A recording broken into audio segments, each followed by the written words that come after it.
কি কি বলেছি? দরজা জানলা বিসমিল্লাহ বলে সন্ধ্যাবেলা বন্ধ করতে হবে। এরপরে সূরা বাকারা নিজের বাড়িতে পড়বেন অথবা চালায় দিবেন। বাথরুমের দরজা বন্ধ রাখবেন, ভিতরে বাহিরে ঢোকার সময় দোয়া পড়বেন, 3 কুল পড়ে গা বন্ধ করবেন।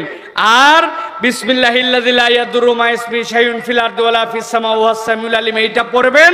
আর আউযু বিল্লাহি মিন কালিমাতিল্লাহি তাম্মাতি মিন কুল্লি শাইতানিন ওয়া হাম্মাতিন ওয়া মিন কুল্লি আইনিন লাম্মা, এইটা যদি আপনি পড়েন ইনশাআল্লাহ জিনের কোনো উৎপাত আপনার থাকবে না।